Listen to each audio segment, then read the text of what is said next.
So specifically to compassion, it's the combination of empathy and caring. Empathy without caring is just empathy. Empathy itself is morally neutral. Caring without empathy kind of phones it in. It's superficial, doesn't have traction. You have to let the person land in your heart. You have to let yourself be affected by them. That's empathy.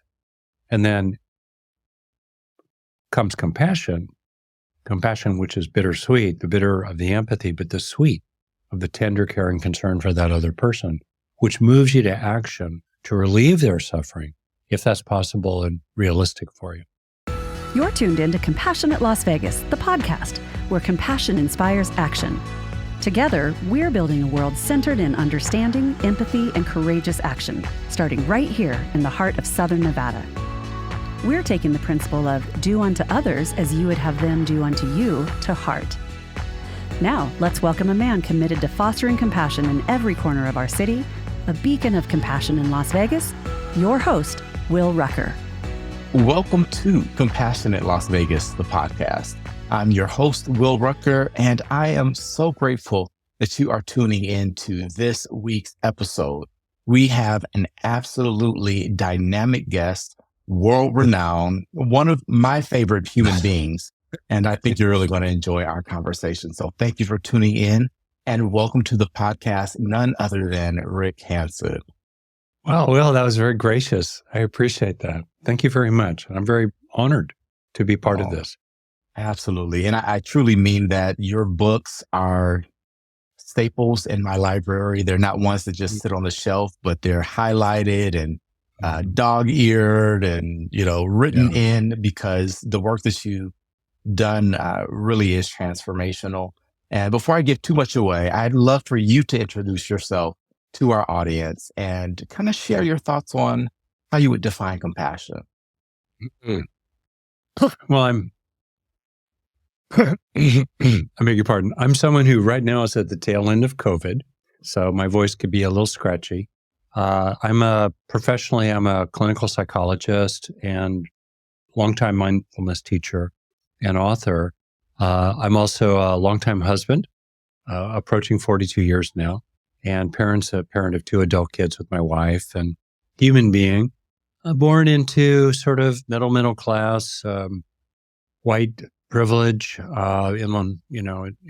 up in Southern California, had some suffering as a kid, not trauma, but really a thin soup of what are called social supplies. And so I entered college with what felt like an enormous hole in my heart that I then started to realize I could fill by deliberately taking in the good that was true, take in the good that's real, and to grow the good that lasts. And that's become my journey a lot. So I'm really interested in the power that we do have and claiming that power in the innermost temple of our own being to heal a little and grow a little and awaken a little every day, but deliberately internalizing genuinely beneficial experiences, particularly experiences of whatever it is we want to grow inside, including, for example, compassion. So specifically to compassion, it's the combination of empathy and caring. Empathy without caring is just empathy. Empathy itself is morally neutral. Caring without empathy kind of phones it in. It's superficial, doesn't have traction. You have to let the person land in your heart. You have to let yourself be affected by them. That's empathy. And then comes compassion, which is bittersweet, the bitter of the empathy, but the sweet of the tender, caring concern for that other person, which moves you to action to relieve their suffering, if that's possible and realistic for you. So that's what compassion is. It's grounded in our evolutionary biology. You can see the seeds of compassion in terms of biological evolution in other primates, chimpanzees, gorillas. You could see forms of it in elephants and whales and even in rats, for example. But the full flowering of compassion is what stitched our hunter-gatherer bands together over the last several million years of evolution and enabled them to survive and thrive in really harsh conditions through the process of what's called caring and sharing. compassion and justice at the foundation of the bands in which humans have lived for 97% of the time we've walked this earth. Compassion's hardwired, but it's vulnerable. It can be very easily obstructed by social factors. Us against them, groups, whether it's on the playground in junior high school, or structured in societies or at the level of nations against each other. It's easy for humans to be manipulated by the siren songs of would-be authoritarian tyrants, as we've seen throughout history, and we see it in America today. And so it's really important to treat compassion as humanity's birthright that's precious and is important to protect and to cultivate, and to plant seeds for it and nurture them carefully at all ages, from the youngest among us to the oldest, and scaled up at the largest scales. And for example, compassion in Las Vegas, as you do it there, as I've done it, the Global Compassion Coalition myself, scale up compassion at the level of collective action that can change systemic sources of suffering, finally, for the better. Yeah. Would say I'd love to just bottle you up and just carry you everywhere, but I kind of get to do that with your books. So thank you for sharing that. There were so many amazing nuggets in that. I want to dive a bit more deeply or unpack that us versus them thing, because we're really starting to see that not just, through the confines of our American nation, but throughout the globe.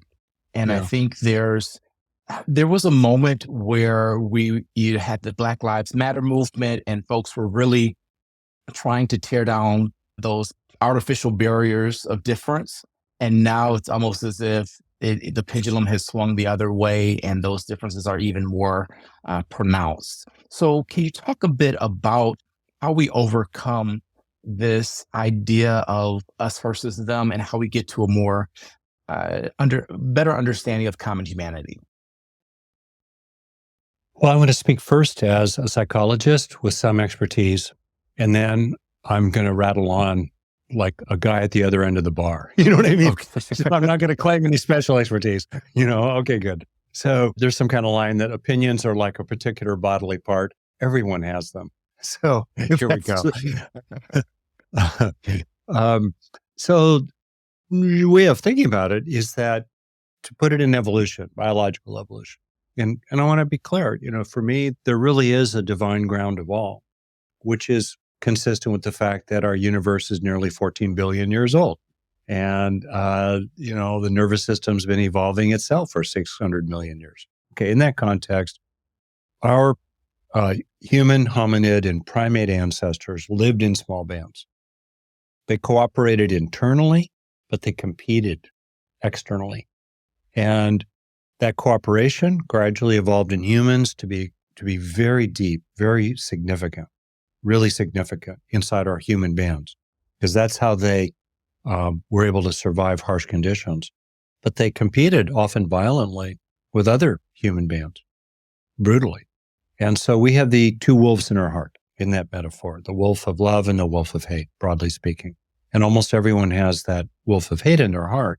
There's a place for occasionally tapping in to the intensity and the protectiveness. If my country were invaded, I would do what I could as a 71-year-old guy to protect my country. Yeah. If I were American or Ukrainian, for example, I would do what I could.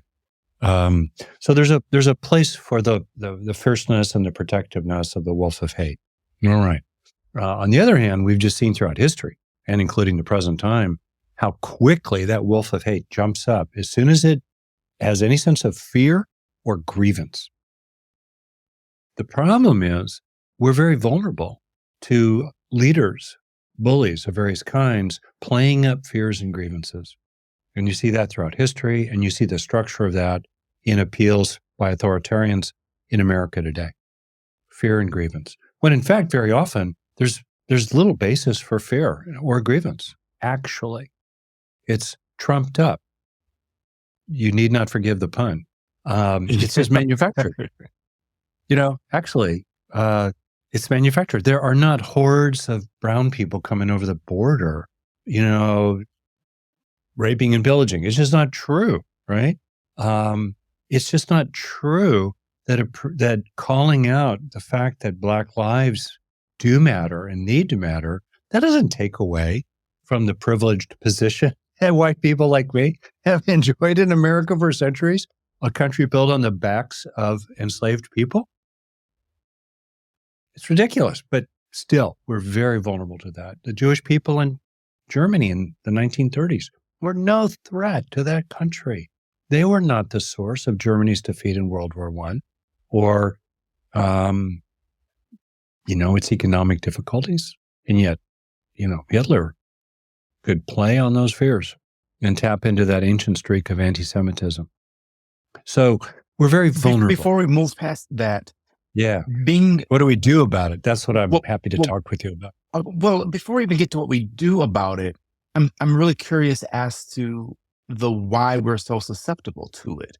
Why the reality of our circumstances does not quite penetrate into how we perceive things. Great question.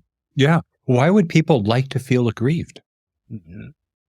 Feeling aggrieved, feeling done wrong to, feeling wronged, is a painful experience. You feel angry, you don't like it. It's not happiness. It's not love, right? Why would people like it? And I think it's because, people can go overboard with evolutionary explanations, but I think it's because grievance was a way to organize groups together in our evolutionary history that became potent adversaries to other groups that were trying to attack them, or became very effective aggressors against other groups. Feel aggrieved or dehumanize the other, you get a lot more effective. Go over there, frankly, kill the men, take the women and children, move on. That happened a lot in our history. A little detail: the death rate due to all the wars in the 20th century, the death rate for males was about 1%. The death rate to males in many, many hunter-gatherer bands due to intergroup conflict is around 12 to 15%. That's our legacy. So yeah, we have that capacity. And I also think that individual vulnerability, think of it as a vulnerability. Like, for example, carbohydrates, sugar, I can take it or leave it. Now, there are other things that I like a lot, and I've got to be careful about it, right? I had an alcoholic grandfather. I got to be careful. But sugar, it doesn't do it for me. But so people vary in their vulnerability to the appeal of something. Likewise, I think you can see that some people are very quick they're very easily manipulated with grievance. Whereas other people are just, they're less manipulated by that. They don't want to be mistreated. They can be tough. They can be strong. They can deal with real threats, but they're not so prone to following behind a bully. Right. And so I think there's an individual difference, and the people that are more prone to that temperamentally tend to be the shock troops of various authoritarian demagogues. Right? They tend to quickly join. They get into it. You can just see them. You can see a lot of similarity, and in the people who are just cheering on, fill in the blank, despots throughout history. So I think that's why we have that vulnerability. And then it's very manipulated by society and culture and demonizing the other and all the rest of that. And the point for me, quite deeply, is to think about what joins us. I'll name two things. One is to see the whole and to refuse to get hijacked by the part, which is a particular grievance, right? Or a particular atrocity or a particular thing. Just to see the whole. That's a really important thing for us to be able to do, whether it's at the individual level of our own psychology. Be aware of all of yourself, all the parts. Dick Schwartz has his current book titled No Bad Parts. They got to be managed. You got to regulate the wolf of hate, but you don't hate it, because if you hate the wolf of hate, you just feed the wolf of hate. Okay. But we need to see the whole. So that's one. Two is compassion. So with regard to the first, I think respecting journalism, respecting local journalism, not letting local journalism get bought up by a bunch of right-wing outlets that are propaganda outlets that are fused with Russia's propaganda system here in our own country. Excuse me, hello, wake up. And, also, I think it's really important to have compassion across the aisle, And also finishing, I think we could spend an awful lot of time trying to convince people there's no cure for willful stupidity. There's just, I have been in half a cult for a few years when I was in my 20s. And I think there's a cult in many quarters. You could see that in different countries. You could see that in the tilt toward right-wing authoritarianism in Hungary and Poland, certainly in Russia. You could see the cult of Putin. You could see cultism, frankly, on the right, mainly in the US right now. And when you realize, they're in a cult, you're not going to convince them. 43% of Americans today would vote for Donald Trump tomorrow after he's convicted of a felony. Literally, a felony conviction will not make a difference to them. The forces of authoritarian grievance want to restrict voting. You look at which side wants to restrict voting in a democracy? Which side is trying to suppress democracy? What does a would-be authoritarian do as soon as they take over? They want to control the press, and they want to restrict access to voting, and they want to suppress voting, and they want to corrupt the voting process. Yeah. So what do we got to do? We have to be strong. We have to talk with each other, especially the people who think, it doesn't matter. They're all the same. Sorry, they're not all the same. You decide. Do you want to protect a woman's right to choose whether to have a baby or not if she gets pregnant? Or you don't. You want to block abortions. Those are clear choices. I'm not arguing for one or the other. I have my personal view, but I'm just saying there's differences. Do you want to choose candidates who want to take action to slow global warming? Or do you want to support candidates who think global warming is a hoax, and even if it's true, there's nothing really we can do about it? So even as I'm sitting here, I'm someone that's fairly active. I consider myself rather resilient. I start my day with meditation and do all the things, right? And even listening to this, it feels overwhelming. It feels as though I'm so small. This situation is so big that it almost robs hope. It feels as though, these are great ideas. Yeah, let's talk to our neighbor and, have compassion. But then in action, when you try to be kind to someone and they bite your head off, when you approach someone with clear fact that it presented exactly as you just did, hey, these are the issues. And as you mentioned, there's no cure for the willful stupidity. That feels overwhelming. What are some of the tools that you use in order to stay optimistic, to stay hopeful, just to stay engaged? Well, for one, it's to get out of dead-end conversations. Fool me once, shame on you. Fool me twice, shame on me. Or Maya Angelou. When people show you who they are, believe them the first time, essentially. So I hear you about that sense of despair. First off, it's understandable. Second, the forces of wealth and power want you to despair. They want you to feel helpless. They want you to numb out and tilt toward the bread and circuses that have been used from the Roman Empire and before and after to divert people's attention from claiming the power they do have.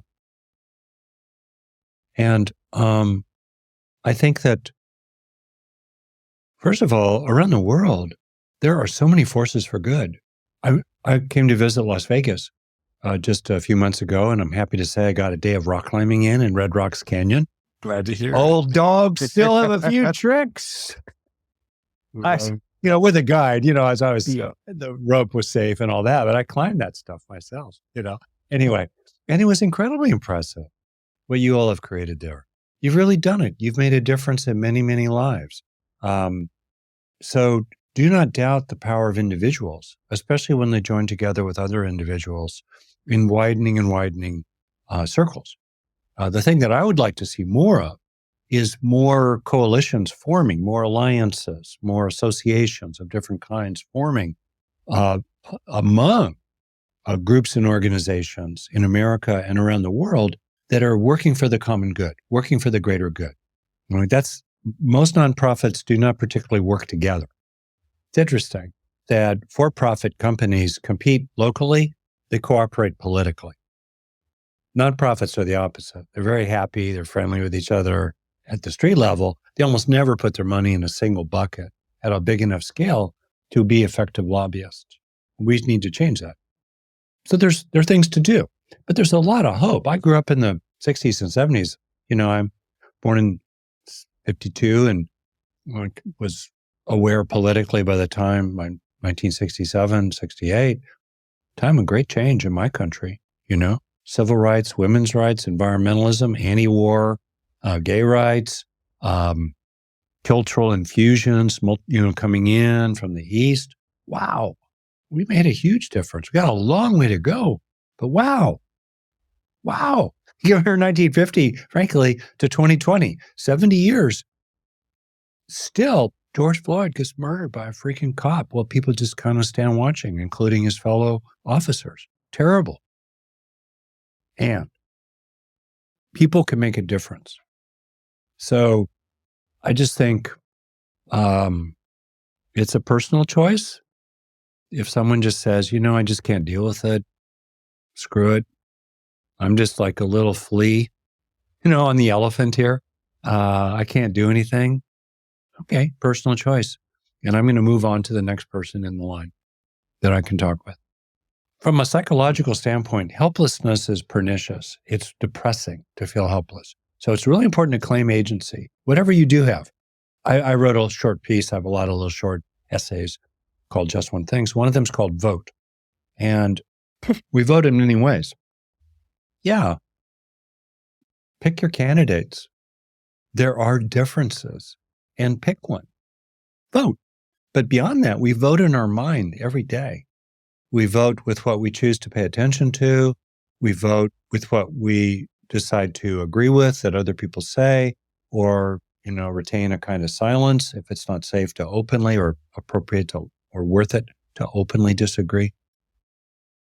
Vote inside your mind. That's the power you do have. And as you claim that agency, claim that power, it lifts your mood, makes you feel that you can enjoy more of what's called the bliss of blamelessness. You've done your part, right? And together you can make an enormous difference. Like, for example, youth turnout in America in the 2022 elections enabled, the Democrats to hold on to the Senate. And it also enabled, a number of other crucial tipping point elections to occur. Here's a little history. And I hope the history's not overwhelming and I'm not blathering too long. Let's just use the 20s. I'll say this and shut up. 2016 election, Hillary Clinton, Donald Trump. Okay. Now, 3 things that were very unusual happened that year. Number one, Russia's intelligence agencies colluded with WikiLeaks to hack both the Republican and Democratic governing committees and got all their emails, but only chose to release the ones from the Democratic Party to embarrass Hillary Clinton as much as possible. Second thing that happened was that the New York Times and other major publications endlessly foregrounded this silly, trivial side issue of Hillary Clinton having a handful of classified emails on her home computer, just like Colin Powell and every Secretary of State before her did, that were retroactively classified. That's the essence of that. And the third thing was that James Comey kept, pounding the drum of that inquiry. Despite all that, she won the popular vote by 2.8 million people in 2016. These are facts. Everything I'm saying is factual. She won the popular vote by 2.8 million people. What gave Donald Trump the election in the Electoral College, in the American system, were 78,000 votes across Wisconsin, Michigan, and Pennsylvania. 78,000 votes. Just 78,000 compared to 2.8 million. These are facts. Go to Wikipedia, anywhere, total facts. Wow, just imagine if there'd been 2% greater youth turnout, youth voting rates, 18 to 25, even in presidential elections, tend to be less than 60%, 40%, sometimes 50% of the younger people are just sitting on the sidelines, sitting on their hands on the sidelines, even though they're going to be most affected over the longest period of time from the consequences of these choices. Imagine if youth turnout, which tends to be progressive, increased by a handful of percentages, a few percent, in those precincts, in those 3 states, Wisconsin, Michigan, and Pennsylvania. The election would have had a different result. And so we should not confuse ourselves about the impact of seemingly small amounts of individual action that accumulate with other individuals who are acting to be highly consequential in tipping point elections, particularly in the American system, which is winner takes all. It's binary. It's either or. What I'm hearing is, I was going to say two main things, but there were many main things. But two of the main things I'll highlight: youth are absolutely essential to creating the change that we want to see. And then secondly, even though we're talking about see the whole, break it into parts and recognize how much impact just one person really can have. Yeah. And so I thank you. My balloon, the air has kind of replenished in that balloon as part of this conversation. I did want to ask as well, you're not just talking about creating coalitions. You started one, the Global Compassion Coalition. What led you to create that, and how do people get engaged? Oh, thank you. Well, it basically goes back to this just kind of fundamental fact that for almost all of the time, you and I and our ancestors, people like us, walked the earth. We did so in Stone Age conditions, but on the basis of cooperating compassionately with each other in the band of roughly 40 to 50 people we mainly lived with our whole life. Just reflect on that. And then along came agriculture and, domestication of animals and whatnot that enabled big surpluses of food and stuff, which then enabled growing concentrations of wealth, which enabled concentrations of power, which fostered even more concentrations of wealth in a vicious cycle. And it's been more or less Game of Thrones for most people for most of the years in the last 10,000 years. And that pisses me off. Even in America, fairly, advantaged country, net still, wealth inequality is growing. The power of, a handful of billionaires with their dark money campaigns is ridiculous. The way the deck is stacked through privilege and advantage, is terrible. Democracies get raided, and only 6% of the people in the planet live in a high-functioning democracy, like Finland, New Zealand, a handful of other countries. Not America. America's not included there, because of our weird system that gives an outsized amount of power to rural areas that tend to tilt, as rural areas tend to do, conservatively. So that pisses me off. And I'm thinking about, what do we need to do, humanity, to change this fundamental political equation, which is about power? I thought, we need to do what our ancestors did. Donald Trump's, Vladimir Putin's, Netanyahu's, et cetera, and versions of them that are women and so forth. But usually these tyrants are male. they lived in our hunter-gatherer bands, right? And Adolf Hitler, let's use that example, a Pol Pot, who they occurred in our bands. But what happened? Inside the band, they got regulated. They got controlled because of common truth, common welfare, and common justice, which have been blown up during Game of Thrones. So the reestablishing of common truth is absolutely foundational. That's why I'm a big believer in facts and moving on from people that are just committed to not recognizing the facts. There's a line that you cannot convince a man of something that it is his paycheck not to believe. I think that was from Upton Sinclair, I think. Anyway, so my point is that how do we restore common truth, common welfare, common justice, which we've lost in most countries, in most places, including in America? It's really hard to establish common truth here. Our common welfare is not very common. Rich get richer, poor get poorer, middle stays the same. Sorry, that's not common welfare.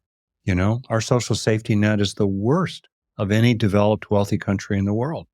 In common justice, you watch Donald Trump gaming the system for years to avoid any kind of a consequence.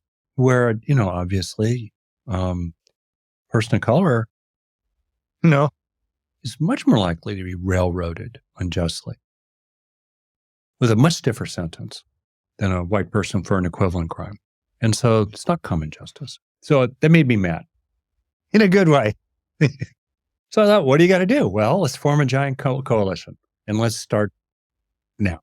And so the Global Compassion Coalition is growing by several thousand people a week. It's a big planet. We're north of 125,000 now, growing.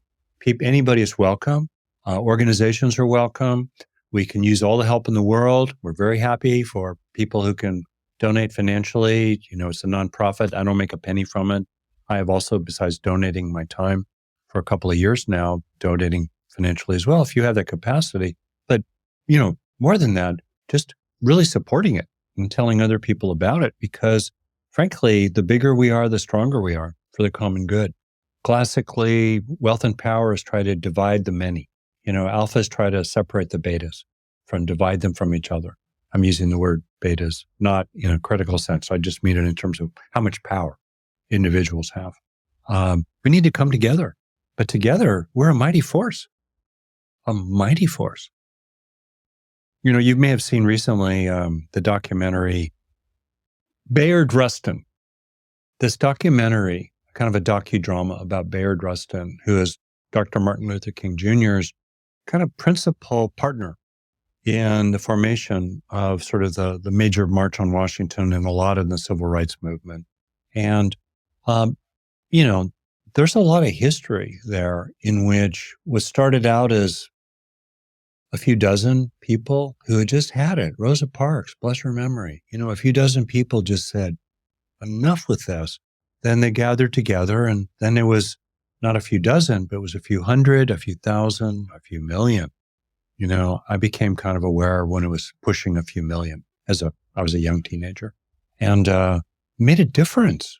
So the work is undone. Many, many good developments are happening. They really are around the world. And we need to band together and have the courage to be strong together for the greater good, and have the courage and the vision to think long. Like, how do we want it to be by 2100? I'll be dead by then. But that's in my sights. What's it like for humanity in 2100, which is what, 76 years from now? Yeah. Right around the bend. Yeah, it's right around the corner. Big change by 2100. We need to think big, we need to think wide, and we need to think long. And to have the cojones, or the courage, the gumption, the gusto, the moxie to be willing to do that. That's my 2 cents. I love it. As we come to a close, I just want to say thank you again for being a guest on our program and for the work that you do. As we close, I want to ask you to just kind of answer or finish the sentences that I start. Just kind of whatever comes to mind right away. It doesn't have to be too thoughtful, just like whatever pops up for you. All right. All right. This is great. This is, by the way, a good therapeutic tool. Sentence completion. Very good. Yeah. That's right. I'm thinking to yeah. All right. So this start off easy and we'll work our way up. My favorite food is right. What the world needs now is, well, love for sure. Love and justice. Love and justice. Love without justice is kind of flabby. Justice without love is cold. Love and justice. Dr. Martin Luther King had a beautiful quotation about the combination of those two. The key to compassion is letting people land in your heart, including yourself. Inclusivity means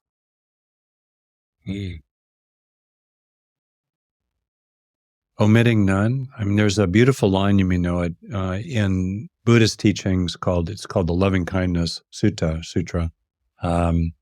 Something close to omitting none. One should, with a boundless heart, without enmity or hate, wish all beings well. And the crucial line is inclusivity is omitting none, including non-human beings. Love is? Love is.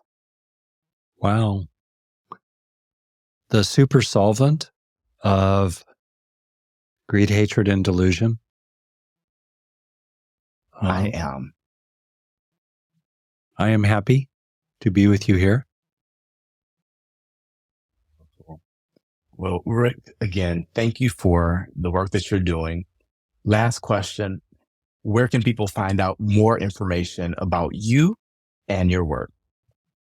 Well, that's a very kind question. I would just say Google my name. No big deal. Rick Hanson. You can Rick, I've got to jump in. So I love that for so many reasons. There's a meme like just Google me. And that's basically what you just dropped there. Like mic drop, just Google me. Oh, that's cool. I didn't know. Kind of tuned into, pop culture, but there are major chunks of it that I'm out of touch with. Like the insanity around Taylor Swift and Travis Kelce, because I'm a Niners fan. Go Niners, right? Go Niners. But in any case, well, that's funny. Yeah, just Google me, man. So rickhanson.net, rickhanson.com. And you'll see tons of almost entirely free offerings. A handful of online programs, that are for sale with scholarships for anyone in need. But that's where you can find more.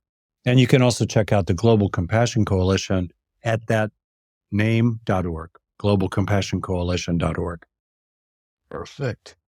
This has been Compassionate Las Vegas, the podcast. I'm Will Rucker. And as I always remind you, you are not just a drop in the ocean. You are the entire ocean in a drop. And what you do matters. So live compassionately. See you next time.